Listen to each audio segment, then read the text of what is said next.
Welcome to our webinar on name, image, and likeness. I'm Luke Fedlam with Anomaly Sports Group, and I'm excited that Courtney Altemus from Team Altemus is here. Courtney, how are you doing today? Doing great, Luke. Thanks. Excellent, excellent. So we're having another conversation on name, image, and likeness. As we know, there's so much happening in this space, and with even so much that we know athletic departments are dealing with, name, image, and likeness we know is coming, and so we have to continue to have these conversations. So, Anomaly and Team Altemus, we both focus on protective education. How do we educate athletes in various areas to help make sure that they're protected and can plan appropriately for their future? So Team Altemus, as you all know, specializes in financial literacy, financial management. And Anomaly Sports Group really focuses on other life skills that have a basis in legal affairs and legal understanding. And so really, we've spoken together at a lot of events. Courtney, it's always great to see you. We know that we overlap in certain areas as it relates to decision-making, due diligence, and we just felt that it would be important for us to come together and really have a more in-depth conversation on how athletic departments can focus on educating their student athletes when it comes to name, image, and likeness. Absolutely. It seems to make so much sense because we've heard from all these incredible people in the business of college sports, in broadcasting and student athlete development, and we've had some great conversations. And I think it makes a lot of sense to pause here before we do our compliance webinar and just talk about what we both do and why it's so important, and why my favorite thing to say is #DDMC, and why we think it's so comprehensive for all student athletes coming into the era of name, image, and likeness compensation. Yeah, so you heard Courtney say DDMC, and that really is kind of, when we think about name, image, and likeness, there are a lot of organizations that are out talking about branding and promoting your brand and commercializing your name, image, and likeness. But we look at it really from a protective education perspective. So DDMC, due diligence, decision-making, money, and contracts. DDMC, as we like to call it, we know that that can add to and supplement the conversations that are being had around the commercialization of an athlete's brand, but we want to make sure that we're providing that protective education in that space as well. Absolutely. And with that, I think we should just dive right into it, Luke. If you could give us a little bit of update on some of the discussions in and around, we know the regulations aren't going to be out for some time now, but different groups have weighed in, and different schools are, it's interesting what they're coming up with in terms of their own programs to try to help student athletes. So if you could give us a little update and sort of where we are today with that to frame the conversation, that'd be great. Sure. So just to be brief, because we could spend the next hour talking about all the different people who have weighed in and have thoughts. I mean, you've got obviously the working group from the NCAA that presented their recommendations back at the end of the spring, just before summertime. You've got most, recently the Senate working group as part of U.S. Congress put together their Student Athlete Bill of Rights, which is kind of pretty comprehensive, that they want to have included in any federal legislation that comes out of this. The NCAA has added to their conversation with Congress around things that they would want to see in terms of safe harbor and preemption of state laws and things like that. But I think what's most interesting that I'll spend about 30, 45 seconds on is the Power Five got together and came, presented their recommendations to Congress as to what they would want to see this name, image, and likeness regime kind of look like. And there's some interesting differences between what they have presented versus what the working group presented. One of those has to do with timing. And so they're recommending that student athletes have at least a semester completed before they're allowed to engage in any type of name, image, and likeness opportunity. They also talk about and are promoting the idea that student athletes cannot enter into an agreement or a deal that would either violate the school standards or conflict with existing sponsorship deals that the school might already have. So again, a pretty significant difference there.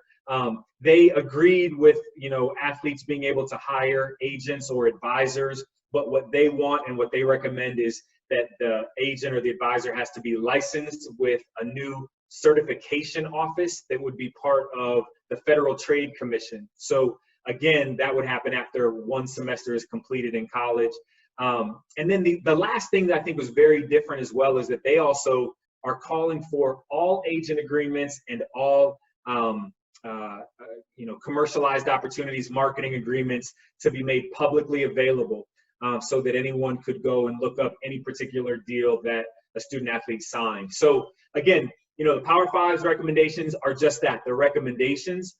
We're going to have to see as time goes on. We'll see the legislative process that the NCAA is going through internally, the potential rules that will be voted on in January by the Board of Governors. And then, obviously we know that Florida's law is set to go into effect July 1st of 2021. So prior to that point, we're going to see what actually is going to happen. And it'll be interesting to see where the final rules come out. Absolutely. And we know, regardless of what those final rules look like, these athletes are going to be needing a lot of education. That's right. They're going to need a lot of education to just understand what it is that they're getting into, right? So even just thinking about the opportunities that present themselves from marketing, entrepreneurship, and sometimes people even forget, like, it's not going to be just where they go to college, but there are going to be opportunities in their hometown. So they really are going to need to get educated, because this isn't something that's just for the elite of the elite. But when you think about it, Courtney, everything that comes with this is going to be a decision that an athlete's going to have to make. And so from your perspective, from the perspective of Team Altemus and all the work that you're doing, kind of where should that process start for student athletes? It needs to start before the beginning. The student athlete needs to do a full self-reflection and understand what their personal values are, understand what their goals are, and then see if those values and goals align with all the responsibilities that come along with name, image, and likeness compensation. Everybody's talking about the money. That's what we all talk about, and we love to talk about. And this has been such a hot topic for so long. I think it almost feels like a foregone conclusion that student athletes are just going to jump in. But they already have 2 full-time jobs, student and athlete. And if they decide to engage in name, image, and likeness opportunities, that will likely become a 3rd full-time job. So that whole self-analysis, and this really gets into our due diligence piece. I mean, not only is it important to do due diligence on external professionals, but it needs to start with self. And so that's really the first decision. And I know it's going to be somewhat overlooked in a lot of different places because, like I said, it's just a foregone conclusion, but it's so important. And it's a repeatable process that they'll start with, this self-reflection. It's not only going to help them related to name, image, and likeness, it's going to help them as a student. It's going to help them learn more about themselves, where they want to study, in what areas, why to apply themselves to certain subject areas more than others, and really start thinking about what is that career whenever that athletic career, the competitive athletic career, is over.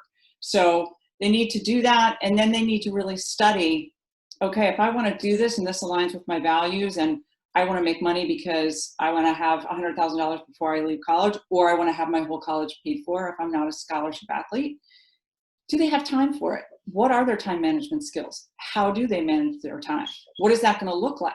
They have to map that out, or else everything could fall apart. The student part, the athlete part, and name, image, and likeness. And it could be a disaster all the way around, which is obviously not the goal. So once they have that first sort of process of self-analysis done, and they've decided whether to participate or not, they can then move forward into the other areas. But Luke, you and Anomaly talk about this decision-making process. So once they've done the self-analysis, how do they use your formula to actually make that decision? Am I going to participate or not? Yeah, I think, you hit the nail on the head, Courtney, when you talk about having a repeatable process, right? I think, athletes are so used to having a repeatable process for what do they do when they step up to the foul line? What do they do when they hear, the quarterback make a count? Like they're trained in that process. So this should be no different. And being able to have a repeatable decision-making process is something that can, to your point, be applied as it relates to name, image, and likeness, but so much, in broader terms, and thinking about their life decisions that they have to make. So the process that we go to with athletes that we spend a lot of time in, we use the phrase REAP, R-E-A-P, right? It's this idea that you reap what you sow. And so when we think about that, it's R, recognize the decision, right? What is the decision that you're actually making? Because sometimes you can get such clarity just in really understanding what is the actual decision that I have to make here. E is being able to evaluate information. So now you're able to start pulling information based on that decision that you're trying to make. A, you're analyzing your options, right? So now you've got these various options available to you because you've pulled in all this information. You can bring in other advisors, family members, others who want to weigh in. Now you're giving them some guidance as to how they can help you in making a decision, as opposed to simply like, hey, what do you guys think about this? And it's like, yeah, sure, do it or don't do it, right? It's this idea that, hey, this is the decision I'm trying to make. This is the information I've gathered. Here are my options. What are your thoughts? And now you can go to family members, compliance, professors, mentors, coaches, and others, and bring them into this process. And then ultimately, P is produce a decision. And so when we think about REAP, that's a way, that's something that oftentimes we do in sports, like in a heartbeat, because we've trained to do that in a heartbeat. But what we really want to do now is teach this as a process, so that athletes now can apply that, just like muscle memory, apply that when there are other decisions that have to be made. And name, image, and likeness is going to present a lot of decisions to be made, especially when it comes to, should I take this opportunity or not? Should I hire this potential marketing agent or not? Having a repeatable process is going to help through that. I love it. Repeatable process. It's not only going to help in these decisions around NIL, but it's going to help them in their everyday lives. And that's exactly how we teach at Team Altemus as well.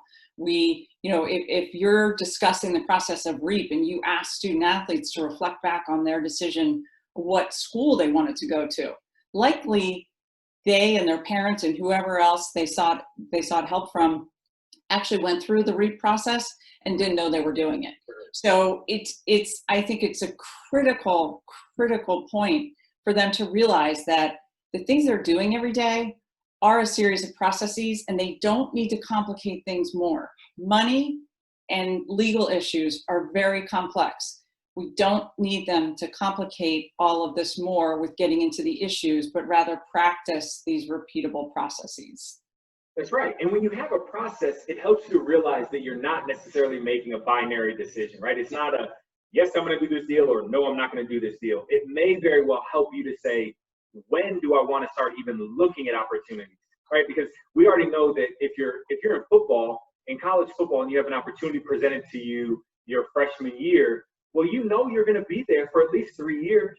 So, you might want to, your decision-making process may lead you to say, you know what, I'm going to wait. Maybe I'm going to wait until my sophomore year when I've got, much more film on me. I've got more followers. I've developed my brand a little bit better. And then I can, potentially seek additional or higher compensation as opposed to what I'm being offered now. So, but it's having a process that helps you to actually think critically about, all that's going on around you. So we've talked decision making. Let's get into this due diligence, right? And so, due diligence is kind of twofold in a way. When you think about it, you've got the idea of, the potential marketing opportunities themselves, but then also the advisors that are going to be involved and engaged or want to be involved and engaged with these players, right? So where do you even start with that? How do you kind of start in this due diligence process so that you can ultimately protect yourself from being taken advantage of, either from an unscrupulous advisor or agent, or from a deal that really isn't, in line with kind of what you want to do long term? Absolutely. It's so important. And again, they've done the due diligence of self at this point, and now they're going to have to start doing due diligence on the external business professionals and providers. And Luke, all of a sudden, these student athletes are going to have everybody coming at them. Everybody who comes at professional athletes today are going to be coming at D1, D2, D3 athletes all over the country. And the most important thing with due diligence, it's like the R of REAP. It's identifying who these people are and who do I need to hire. So when you have everybody from financial advisors to agents to lawyers to marketing reps, insurance salespeople, branding reps, all of these people will be coming at them. There'll be an onslaught of phone calls, and they're very, very good at making athletes feel secure and making athletes feel like they need them. I mean, that's what they do. And I'm not saying that they're all bad actors, as we heard Seth Greenberg talk about his concerns on our first webinar, but they may not have the athlete's best interest in mind. And they may have the best intention to, but they haven't worked with 18 to 21-year-olds before. Right. So they need to understand the roles, and that's what we do. We walk them through all the people who coming at them, what roles they play in life, hypothetically in their life if they were to hire them.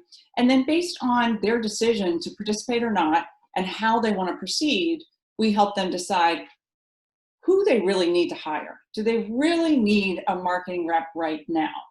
And why? Do they really need a financial advisor right now? And why? So we make sure that they're educated on the types of people that will be coming at them, make sure that they're educated on who they need to hire. We instruct them in various due diligence workshops around advisor management system, which is key. And some of them may, if they have family and or outside advisors that have worked with young athletes before, may know to do this, but most don't, and it's critical in the time management of all of these different activities. And if they don't set up an advisor management process, they're really gonna, they're just gonna have too much time. They could spend all day, every day on phone calls. We also help them with first level screens. We teach them about why that's important, why getting as much public information as possible on these individuals is important. It's not just about fraud. As you know, I like to say, if you're reading about something fraudulent, it's too late.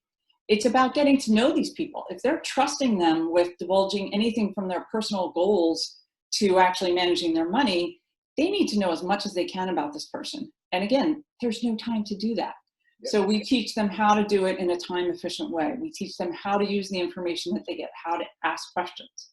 I didn't want to interrupt, but I want to make the analogy because I think I love that aspect. I love hearing about this due diligence piece because, when you think about it, these athletes are used to this screening, right? They watch film all the time. They train all the time. They have people who are scouting other teams all the time to give them that information so that on the sports field, they have the information and can make smart decisions based on what they see happening. So it only makes sense when we share that with them in that way that they can understand the importance of doing that. And you call it first level screen. I want to make sure that I highlight that because that first level screen of understanding, who these people are that want to be around them, that's critical for the student athletes so that they're not taken advantage of. But it's also critical too, so that when they do come to their athletic administrators, with a question or something along those lines, they can share with them, hey, I've done some of this information, some of the screening already. Here's what I've found. What are some of your thoughts? So I'm sorry to interrupt, but I just want to put a pin on that because I think that's such an important, concept to remember. No, and it's great because it feeds right into what we always talk about, ongoing monitoring. To extend the analogy, watching the film, you think you've studied this person that you're up against on the field, on the court in the next game, and you think pretty well how that game's going to flow and understand their cadence and know how to guard them or move the ball against them. And if something happens that you're not expecting, you're able to pivot and you're able to study and understand why. It's exactly what they need to do with business professionals. Always continue the ongoing monitoring. And the more you know up front, the more baseline information you have about this person, the more you know when things are changing. So all those stories about these advisors that, all of a sudden turn bad, that's not really what happens. They usually get in over their head and it's a process and it takes time. And if you look back, you can always see where the red flags pop up. So I love the analogy. I love putting a pin on it. And it's, again, back to what we talk about. It's the same thing they're doing every day. It just happens to be that these are very complex issues of money and legal issues. And finally, on due diligence, we will help them with the actual interviews, what questions to ask, how to ask them. We've done, when we do the elite symposiums with the football and men's basketball players, we get them involved. We get them to participate in mock interviews with financial advisors. And they have to think on their feet. They have to think critically, like you talked about. And it's the best way to really teach them how to think when they're sitting across the table from one of these people that they might be hiring. So, I'd love to, in this subject of due diligence, from your expertise and your perspective, what about, due diligence around marketing and entrepreneurship? Yeah, so, I think, so similarly, in one of the places that we kind of overlapped in presenting is with the NCAA and their elite symposiums. And we always talk about the decision-making aspect there.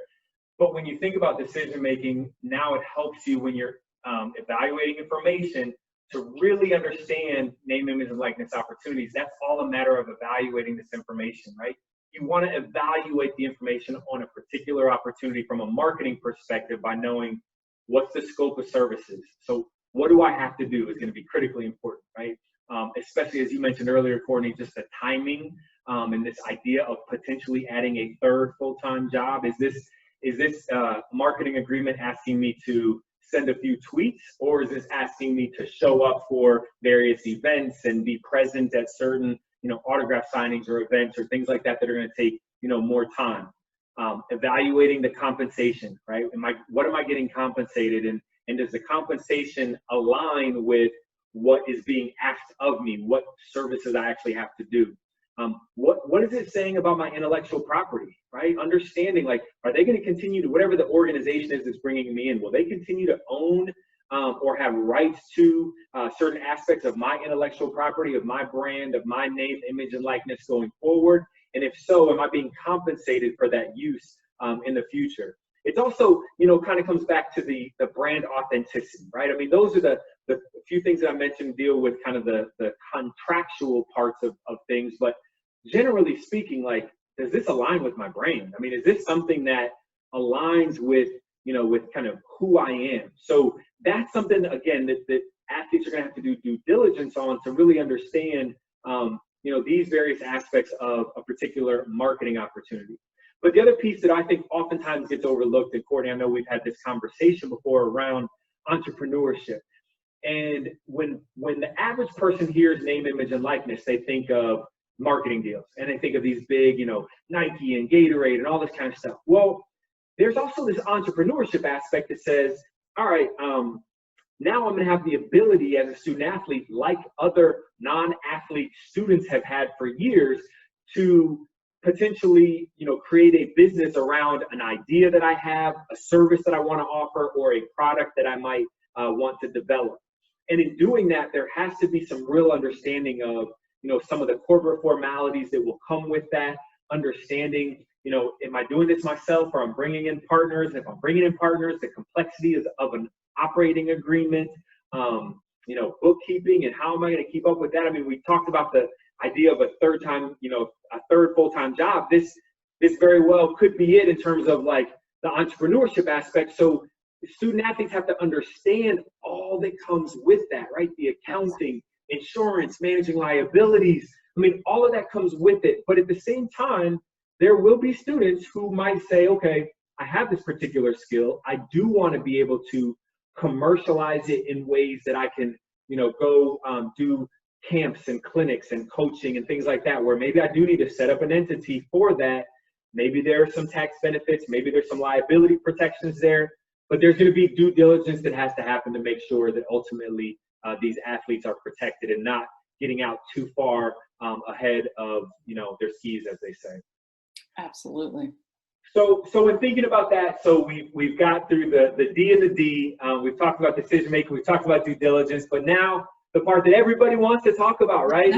it's the money, right? And so it's very interesting because from a financial literacy, financial management perspective, Courtney, I know that you see folks at all levels, and so you've got the basic kind of entry level financial literacy. What is a stock and what is a bond, or what is checking versus saving versus charge card, credit card, whatever that might be. But then you've got the more complex, advanced levels of financial management And both of these are needed when an athlete is considering opportunities that are presented to themselves. So how do you kind of even walk people through this? How do you help them understand kind of the breadth of financial understanding that they need to be successful in these environments? Well, the first thing we do is work with the individual school to see what resources they already have, because we're not looking to come in and completely start over and reinvent any wheels around money, because every program tries hard with these student athletes to educate them. So we assess what programs are in place and don't look to usurp those programs, but to come in and complement them and enhance the overall education for the student athletes. So it generally will break down into two broad issues: basic financial literacy, which includes everything from banking to budgeting to balancing a checkbook, monitoring, and then financial advisor due diligence, which is what we spoke about before. Obviously, our expertise is in finance. We help with due diligence of all outside professionals, but specifically with financial advisors.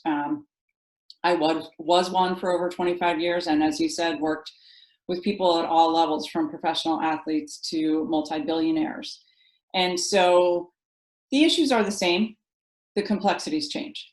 So we always start with, akin to REAP, our formula for success, which is a similar repeatable process: strategize, innovate, execute. You always have to have a plan. You don't step on the field or the court or the track without a plan. Don't know about you, but I always experience that plans never go according to plan. So you need to step back and readjust, innovate. Everybody loves that word. Everybody loves to talk about innovating. All it means is doing something differently. And then you execute. And similar to what we talked about before with REAP, where you can actually help them recall when they've actually practiced REAP, i.e. deciding what school to go to.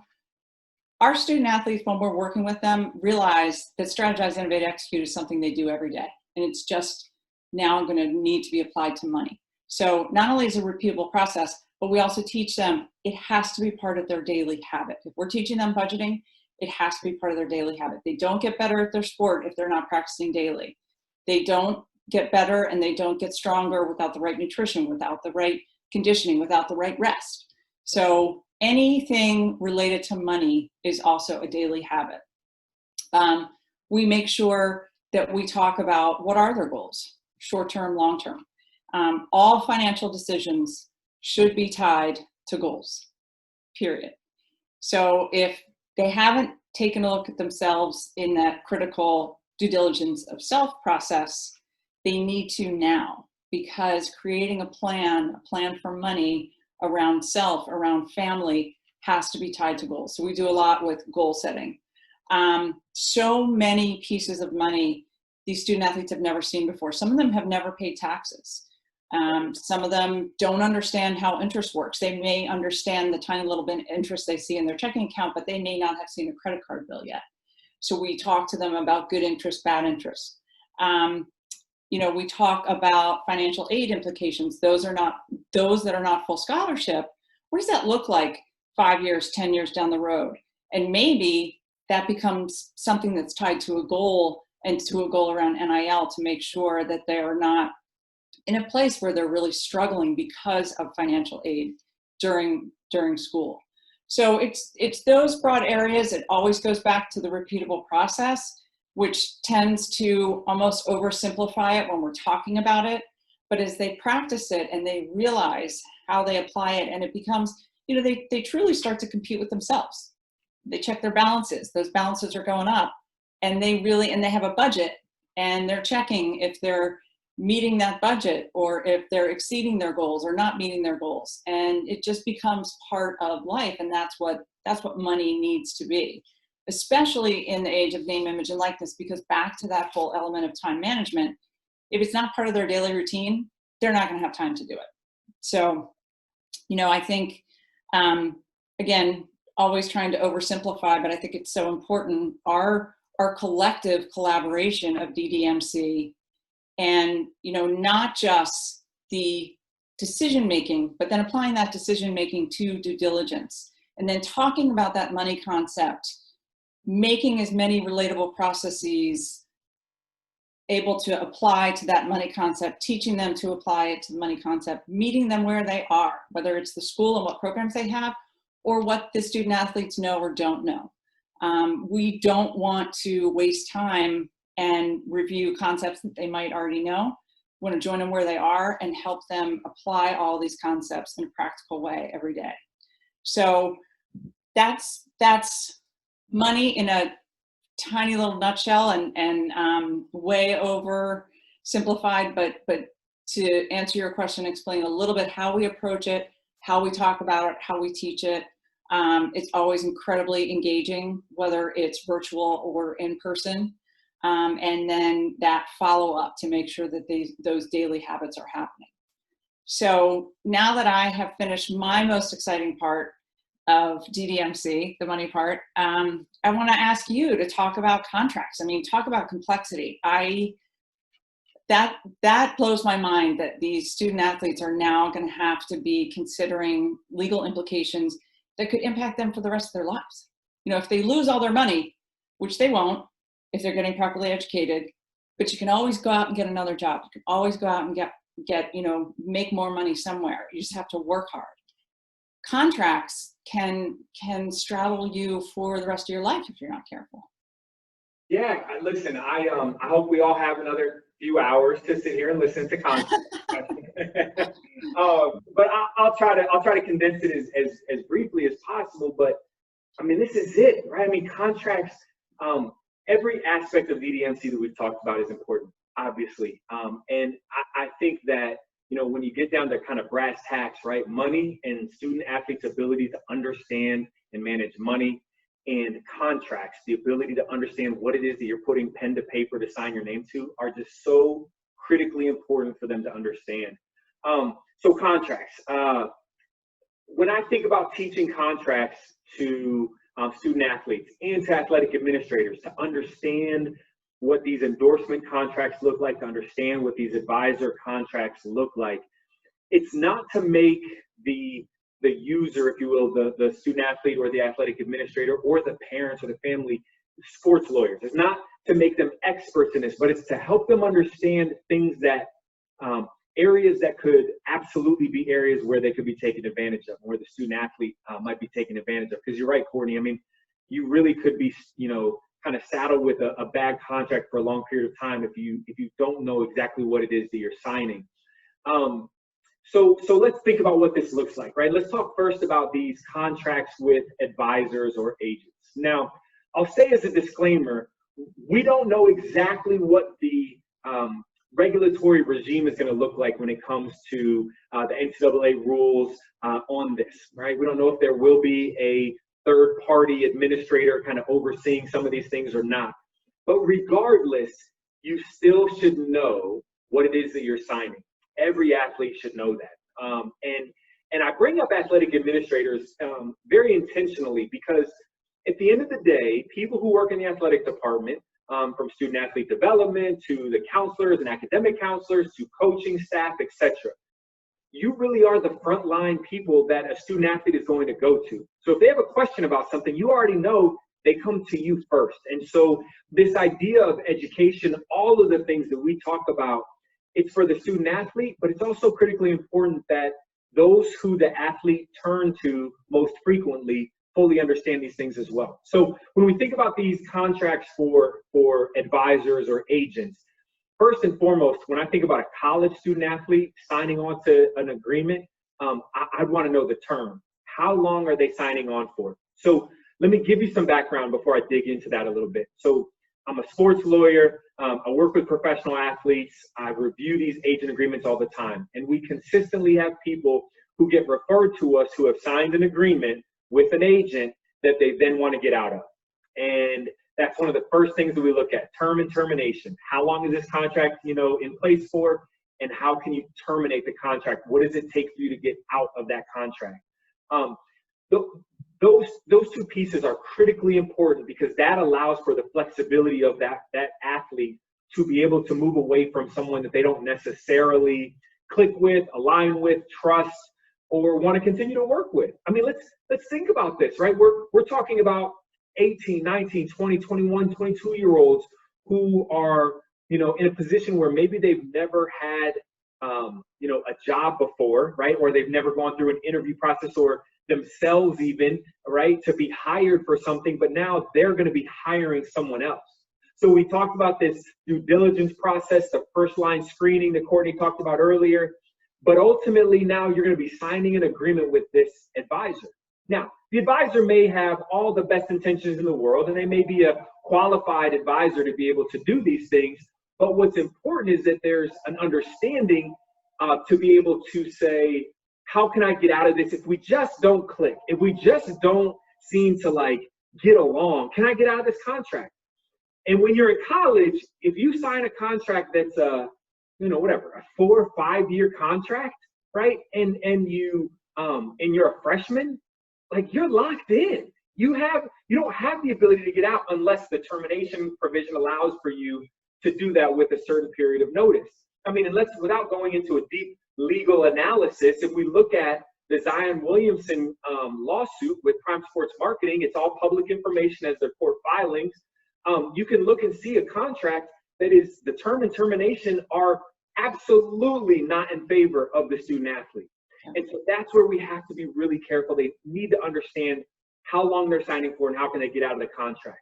They also have to understand the scope and understanding what services are is the agent or the advisor providing, how much are they charging, right? Most people would say that the industry average is 20% that a marketing agent is going to get, but helping a player to understand that and understand kind of what that means, and to realize that even though the industry average or the industry norm is 20%, doesn't mean that's what you have to agree to. If you have the leverage to negotiate, then you might be able to negotiate 10% or 12.5% or less. So again, all of this DDMC that we talk about is how do we empower, right? You empower through education, and it's all about educating these athletes to make informed decisions. But there's also this ongoing monitoring that has to happen with these advisors. Are they doing what they're supposed to do? Do you have the rights? Do you have the rights in the agreements you have with them to get reports back on a monthly basis, a quarterly basis of the deals that they've acquired for you, the payouts, etc., right? So that you have that ability to have oversight over what's supposed to be happening. And then ultimately, again, talking about a young person here, potentially firing an advisor or an agent. And what does that process look like? How do you do that? And more importantly, how do you do that within the limits of the contract? And if the contract calls for 15 days, you know, prior written notice, or 30 days prior written notice, or what have you, to terminate, that the athlete understands that they can't just send, you know, leave a voicemail or be like, hey, I'm not working with you anymore, or send a DM in Instagram like, hey, I'm going with somebody else. Like, you've signed a legal contract. You have to really understand how do you, you know, uphold your end of that contract as well. So you need to understand it.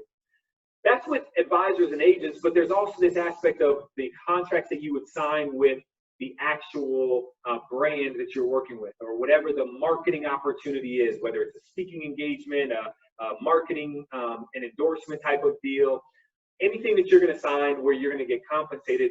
Again, the player needs to understand that contract as well. Now, I'll let you in on a little secret that I think a lot of people know, but it's not often articulated. The players and the agents typically, this is generalization, but in my experience, they typically care about two things. How much are they getting paid, and what do they have to do for that amount of money, right? That's what they care most about.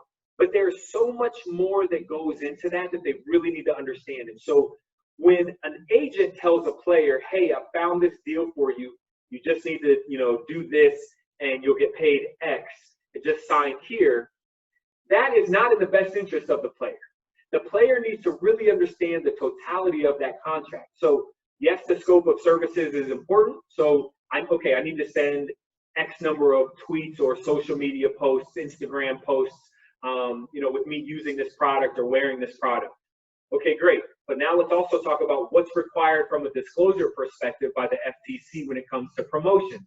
Whose responsibility is that to have those disclaimers, you know, appropriately included, right? Is the brand going to provide that to the player, or is the player going to have to, you know, talk to the agent or figure it out themselves, right? So that should be included in that scope of services and more details as to the social media side of things.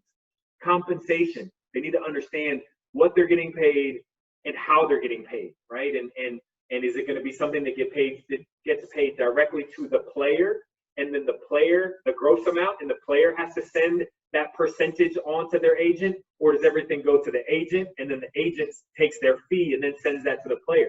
The player needs to understand this. They need to understand how the mechanics work, and deals are all different. And so understanding these contracts can help them then lead them to more informed decisions. They need to understand the intellectual property and the protections that they have. They need to understand things like indemnification, which is something that, you know, most folks don't even think about. But if they're on the set filming a commercial or a photo shoot and a light fixture wasn't properly secured and it falls and hurts them, who can they go after? Because I see a lot of contracts that say that only in the instances of gross negligence or willful misconduct can the talent go after the brand. But if somebody at the brand or their contractor negligently put together the light fixture, and it wasn't intentional, it wasn't gross negligence, it was just basic negligence, they had a duty to secure it and they didn't, well, then the players should still have the rights to go after them for that. And so it's just a matter of understanding all that goes into it. And then finally, you know, for those types of agreements, what happens at the end of it? What happens when I have done the services that you've asked me to do? Does that automatically terminate the contract? Is there any type of ongoing, you know, lingering aspects of that contract that I need to understand? What happens if I want to terminate the contract? If I want to get out of it early, I realize that it's taking more time than I thought, and I listened to Courtney's time management presentation, and now I'm trying to figure out, I might need to get out of this. Do I have the ability to do that? And what would it take to do that? So again, you know, I'm just barely even brushing the surface, but when we talk to these athletes about this, most college athletes have never seen an endorsement deal. They've never seen, Courtney, one of these deals that they're going to sign, because I see it at the pro level. And so when they transition to the pros, and the first time they see an endorsement deal, they have no idea what it is that they're signing. They just know that it's a lot of words on a bunch of pages, and they're looking for the dollar sign, but they need to understand so much more. And if we really are focused on protecting athletes and really focused on making sure that they can make informed decisions, they have to understand these contracts, and being able to show them redacted versions of real endorsement contracts is an easy way to engage them in a conversation so that they can ultimately learn a little bit more about what their experience is going to be like when we move into a name, image, and likeness environment. So again, that's what it looks like from these advisor and endorsement deal contracts. And then lastly, it's just thinking, to your point, Courtney, when you talked earlier about the due diligence of all the team that's around them, whether it's a lawyer or an accountant or an advisor or an agent or what have you, what are those agreements that those individuals are asking you to sign, making sure that you understand them and your responsibilities before you sign them. So a lot to get into in contracts, but what's important to remember is what you sign your name to is everything. And so you've got to make sure that you're making an informed decision. Absolutely. And it, you know, just gets back to our main point of educating these student athletes starting yesterday to prepare for name, image, and likeness, because they haven't seen these contracts. They haven't seen these deals. Some of them have never made money before, so they don't have the education. And we want them to be successful. We don't want, after all these decades of arguing about whether athletes should be compensated or not, we don't want it to be an abysmal failure for the first 5 years because nobody has the knowledge. Knowledge is power, and we are trying to empower these athletes. And, you know, any athlete who does all the right things, due diligence of self, decision-making, due diligence of their advisors, learning about the contracts, and have successful name, image, and likeness ventures, if they haven't learned what to do with their money, none of it matters. Because if they don't understand that they need to set aside money for taxes and comes tax time and they don't have the money to write that check, all of the other great things about them, including their personal brand, are going to take a hit. So it's so important. And, you know, I think it speaks again to why we believe so firmly in DDMC, and why together between Team Altemus and Anomaly, we cover so much of the critical education that needs to come to these student athletes. And mentioning that, our curriculum and our offerings are going to be on our website. We do have a joint offering, which we're very proud of, and think, in terms of education, especially now before the regulations, can really help schools get these student athletes ready ahead of time so they're not distracted come July next year.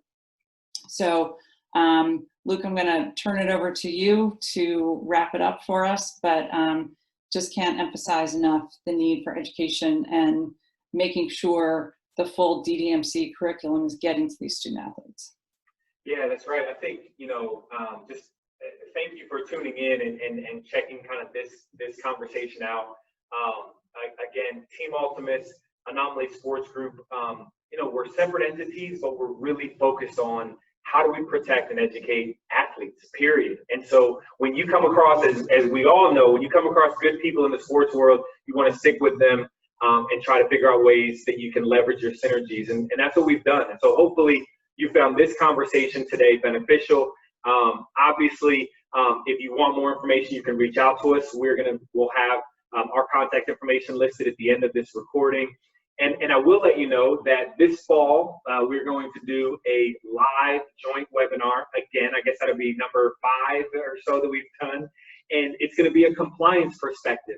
And we've had conversations with schools where compliance it's going to be a critical component to name, image, and likeness. And so we want to make sure that we bring that information to you all as well. So look for that information coming out. But again, thank you for tuning in. Courtney, always great to partner with you in these conversations. Seems like the time just always just kind of flies by. But again, for you joining in, thank you so much for joining us. And we look forward to talking to you again real soon. Have a great day. Thanks, Luke. Take care.